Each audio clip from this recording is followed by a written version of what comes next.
नमस्कार दोस्तों, मेरा नाम है मनीष और आप देख रहे हैं स्टडी प्लैनेट। तो गाइज, आज की इस वीडियो में हम लोग बात करने वाले हैं ग्रेजुएशन का काफ़ी इंपॉर्टेंट टॉपिक है political system of the USA. America के पॉलिटिकल सिस्टम के बारे में पढ़ने वाले हैं इस वीडियो के अंदर। और ऑलरेडी काफ़ी लोगों के कमेंट्स थे, काफ़ी रिक्वेस्ट थी इसके ऊपर कि पॉलिटिकल सिस्टम ऑफ यूएसए के बारे में वीडियो बनाइए। तो ये वीडियो हमारे इसी टॉपिक पर डेडिकेटेड होने वाली है। तो आइए शुरू करते हैं। तो सबसे पहले बात करते हैं इंट्रोडक्शन की दोस्तों। तो USA, United states of America, जो कि 50 स्टेट से मिलके बना है, 50 अलग अलग राज्य हैं, उन सबको मिला के एक यूएसए बनता है, यूनाइटेड स्टेट्स ऑफ अमेरिका बनता है। और यूएसए की बात की जाए तो ये 50 अलग अलग शहर, जैसे आप समझ सकते हो California, Texas, Florida, Washington etcetera, तो ऐसे 50 अलग अलग शहर हैं और राज्य समझ सकते हो आप उनको, अलग अलग फेडरेशन समझ सकते हो। उन 50 राज्यों को मिला के पूरा अमेरिका बना हुआ है और इसकी कैपिटल है वॉशिंगटन डीसी। और अमेरिका के बारे में इंटरेस्टिंग बात है कि अमेरिका जो है पॉपुलेशन के हिसाब से 3rd most populated country in the world है दोस्तों। तो आगे बात करते हैं अमेरिका के फेडरल सिस्टम के बारे में। अमेरिका फेडरल सिस्टम की बात की जाए तो अमेरिका जो है वो एक फेडरल स्ट्रक्चर से काम करता है। फेडरल स्ट्रक्चर का मतलब आप लोगों को पता ही है कि जो उसकी पावर्स हैं वो अलग अलग पार्ट्स में डिवाइड हो रखी हैं। बात करते हैं इसी के ऊपर। तो अमेरिका का जो फेडरल स्ट्रक्चर है वो उसकी पावर्स को 2 अलग अलग सरकारों में बांटता है। एक तरफ तो फेडरल गवर्नमेंट, जिसको हम सेंट्रल गवर्नमेंट बोल सकते हैं या नेशनल गवर्नमेंट बोल सकते हैं, और दूसरी तरफ स्टेट गवर्नमेंट्स, जो अलग अलग 50 फेडरेशंस हैं। मैंने आपको बताया ही था कि 50 अलग अलग फेडरेशंस को मिला के अमेरिका बना हुआ है और उन्हीं 50 अलग अलग फेडरेशंस को पावर्स भी अलग अलग डिवाइडेड हो रखी हैं। और बात करें थोड़ा सा इसके बारे में, तो जो फेडरल गवर्नमेंट होती है, it looks after the matter of defence, immigration, foreign affairs etcetera.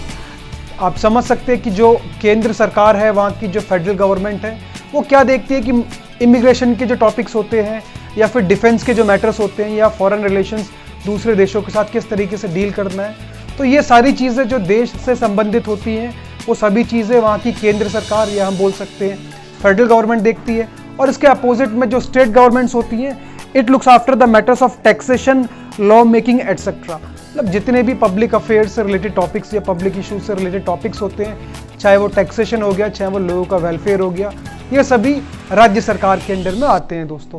तो इस तरीके से जो फेडरल सिस्टम है अमेरिका का, ठीक इंडिया की तरह जहाँ पावर्स जो है केंद्र और राज्य में बटी हुई हैं, उसी तरीके से अमेरिका के अंदर फेडरल और स्टेट गवर्नमेंट्स के अलग अलग पार्ट्स में पावर डिवाइड हो रखी है। और बात करें फेडरल सिस्टम की, वहाँ पे सरकार के 3 अलग अलग और इंपॉर्टेंट ऑर्गन्स हैं। जैसे इंडिया में है लेजिस्लेचर है, एग्जीक्यूटिव है और जुडिशरी है। इसमें होते क्या है मैं आपको बता देता हूँ। अमेरिकन लेजिस्लेचर का बड़ा सिंपल सा मतलब है the US Congress. US Congress का मतलब अमेरिकी सरकार। तो अमेरिका की जो सरकार है वो लेजिस्लेचर का पार्ट में आती है। और एग्जीक्यूटिव की बात करें तो एग्जीक्यूटिव के अंदर वहाँ का राष्ट्रपति और इसकी जो कैबिनेट मिनिस्ट्री होती है वो एग्जीक्यूटिव के अंदर आती है। और तीसरी बात करते हैं जुडिशरी की, तो जुडिशरी के अंदर दोस्तों वहाँ का सुप्रीम कोर्ट को लाया जाता है। तो ये था 3 अलग अलग branches of the American federal system. अब दोस्तों बात करते हैं यूएस पार्लियामेंट की, कि जो अमेरिका का जो संसद है वो किस तरीके से काम करता है। तो यूएस लेजिस्लेचर जो पार्लियामेंट है वो ठीक इंडिया की तरह आप समझ सकते हो बाइकैमरल लेजिस्लेचर। बाइकैमरल लेजिस्लेचर का मतलब जो 2 हाउसेज ऑफ द पार्लियामेंट, जैसे भारत के अंदर लोकसभा और राज्यसभा होती है, ठीक उसी तरीके के अमेरिका के अंदर भी दोस्तों हाउस ऑफ द रिप्रेजेंटेटिव्स और सीनेट। मतलब हाउस ऑफ द रिप्रेजेंटेटिव्स को हम लोअर हाउस भी बोल सकते हैं और सीनेट को अपर हाउस भी बोल सकते हैं, जैसे भारत के अंदर लोकसभा और राज्यसभा होती है। बात करते हैं हाउस ऑफ रिप्रेजेंटेटिव्स की। तो हाउस ऑफ रिप्रेजेंटेटिव्स की दोस्तों बात की जाए तो उसको लोअर हाउस भी बोला जाता है और इसके अंदर टोटल 435 वोटिंग मेंबर्स होते हैं। 435 वोटिंग मेंबर्स मतलब इनके पास वोटिंग देने का अधिकार होता है दोस्तों। तो 435 वोटिंग मेंबर्स होते हैं और इनका रोल बिल्कुल भारत के लोकसभा की तरह होता है कि जब भी किसी भी लेजिस्लेचर के ऊपर मैटर, लेजिस्लेशन से रिलेटेड मैटर के ऊपर वोटिंग होती है तो उसके ऊपर ये house of the representatives voting करते हैं। और ये हाउस ऑफ द रिप्रेजेंटेटिव्स जो मेंबर्स होते हैं दोस्तों, वो directly elected by the people, वो सीधे लोगों द्वारा चुने जाते हैं।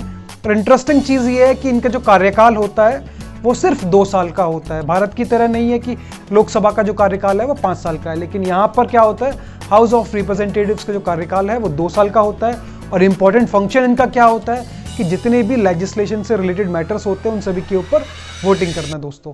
अब हम बात करते हैं, जैसे भारत के अंदर राज्यसभा होती है वैसे ही अमेरिका के अंदर सीनेट होती है। सीनेट की अगर बात की जाए दोस्तों, तो सीनेट काफ़ी इंपॉर्टेंट, या हम बोल सकते हैं it is a regulatory group providing check and balances for the working of the representatives. मतलब बड़ा सिंपल सा है इसका कि जो सीनेट का दोस्तों काम है वो एक तरीके से एक चेक एंड बैलेंस, मतलब वो पूरी नज़र बना के रखता है अमेरिका के अंदर जितने भी लेजिस्लेटिव्स या फिर लोगों के जो रिप्रेजेंटेटिव्स होते हैं जो काम करते हैं सरकार के अंदर, उन सभी के ऊपर पाबंदी लगा के रखना, उनके ऊपर कंट्रोल करके रखने का काम होता है सीनेट का दोस्तों। सीनेट की बात करें तो एट प्रेजेंट सीनेट के अंदर टोटल 100 मेंबर्स हैं और इनका काम भी बड़ा इंपॉर्टेंस है हाउस ऑफ द रिप्रेजेंटेटिव्स के ऊपर नज़र बना के रखना, और जितने भी लॉज आते हैं, जितने भी कानून पास होकर आते हैं हाउस ऑफ द रिप्रेजेंटेटिव्स से, उन सभी को रिजेक्ट करना है या फिर पास करना है, ये काम सीनेट का ही होता है दोस्तों। तो जैसे भारत के अंदर राज्यसभा का काम होता है कि लोकसभा द्वारा पास किए गए बिल को वो पास करना चाहता है या फिर वापस लोकसभा के पास भेजना चाहता है, ठीक उसी तरीके से सीनेट का काम भी होता है कि वो किसी भी बनाए गए कानून को वापस भेज के ब्लॉक भी कर सकता है या फिर उसको पास भी कर सकता है। और जैसे भारत के अंदर जो राज्यसभा होता है उसका जो चेयरमैन होता है वो भारत का उपराष्ट्रपति होता है, ठीक उसी तरीके से सीनेट के जो चेयरपर्सन होता है वो यूएस वाइस प्रेसिडेंट इसको कंट्रोल करता है दोस्तों। और सीनेट की बात की जाए तो उसका कार्यकाल जो है वो काफ़ी सालों का होता है और करीब वहाँ के जो लोग होते हैं वो directly elected by the people, senate के भी मेंबर्स होते हैं वो लोगों द्वारा चुने जाते हैं और उनका कार्यकाल 6 साल का होता है। तो 6 ईयर्स का उनका टाइम पीरियड होता है, 6 ईयर्स में काफ़ी इंपॉर्टेंट काम करते हैं सीनेट। और बात की जाए सीनेट की तो सीनेट काफ़ी पावरफुल इसलिए भी है कि सीनेट का जो लॉ मेकिंग बॉडी है वो काफ़ी इंपॉर्टेंट रोल प्ले करती है और प्रेसिडेंट भी सीनेट के अंदर ही अपने किसी भी भाषण को देता है दोस्तों। अब बात करते हैं अमेरिका के जुडिशियल सिस्टम के बारे में। तो थोड़ा सा जुडिशियल सिस्टम के बारे में बात करते हैं। तो अमेरिका का जो जुडिशियल सिस्टम है या बोल सकते हैं जो जुडिशरी का जो सबसे मेन ऑर्गन है वो है supreme court. Supreme court is the highest court in the judiciary and responsible for making sure any law passed by the US legislature are compatible with the US constitution. बड़ा important role होता है दोस्तों judiciary का। और role क्या है? ये इस बात को सुनिश्चित करना कि अमेरिकी संसद द्वारा, चाहे वो सीनेट हो या हाउस ऑफ रिप्रेजेंटेटिव्स हो, कोई भी ऐसा कानून पास ना हो जो अमेरिका के संविधान के हिसाब से ना हो। तो बड़ा इंपॉर्टेंट है, इसको जुडिशियल रिव्यू भी बोला जाता है इंडिया के अंदर और अमेरिका के अंदर भी। तो बड़ा इंपॉर्टेंट काम है कि कोई भी ऐसा कानून पास ना करे अमेरिकी संसद या वहाँ का राष्ट्रपति जो कि अमेरिका के संविधान के खिलाफ हो दोस्तों। और इसके स्ट्रक्चर की बात करें तो जुडिशियल जो स्ट्रक्चर है, जो सुप्रीम कोर्ट का स्ट्रक्चर है, वो 9 जजेस से मिलकर बनता है। तो टोटल 9 जजेस होते हैं सुप्रीम कोर्ट के अंदर और दीज जजेस are nominated by the president and approved by the senate. तो इनको नामित किया जाता है अमेरिकी राष्ट्रपति द्वारा और इनका जो नॉमिनेशन होता है उसको पूरी तरीके से अप्रूवल कौन देता है? वहाँ का सीनेट, जिसको हम राज्यसभा बोलते हैं भारत के अंदर। तो इस बात से भी आप अंदाज़ा लगा सकते हो कि सीनेट का जो रोल है काफ़ी इंपॉर्टेंट है। और वो इंडिया के अंदर दोस्तों क्या करता है, जैसे इंडिया के अंदर जजेस होते हैं उनके अंदर सरकार का कोई भी रोल नहीं होता, लेकिन अमेरिका के अंदर जो जजेस होते हैं वहाँ पर उसके राष्ट्रपति का काफ़ी इंपॉर्टेंट रोल होता है। राष्ट्रपति उनको नामित करता है और उनको नॉमिनेशन होने के बाद उसका जो अप्रूवल है वो अमेरिकी सीनेट द्वारा किया जाता है दोस्तों। तो दोस्तों ये मैंने आपको बताया कि किस तरीके से अमेरिका पॉलिटिकल सिस्टम काम करता है। सबसे पहले मैंने इसका इंट्रोडक्शन बताया, उसके बाद आपको वहाँ का फेडरल सिस्टम बताया, उसके बाद आपको वहाँ का पार्लियामेंट का फंक्शन बताया और लास्ट आपको जुडिशरी का रूल बताया। तो ये था American presidential system, America political system. और अगला जो मेरा टॉपिक है उसके ऊपर मैं वीडियो बनाऊंगा वो होगा ब्रिटेन पॉलिटिकल सिस्टम। उसके ऊपर भी काफ़ी लोगों के कमेंट्स आए हुए हैं। तो आई होप आपको ये वीडियो अच्छी लगी हो, इन्फॉर्मेटिव लगी हो, तो आप इसको लाइक करिए और ज़्यादा से ज़्यादा शेयर करिए। Thank you so much for watching.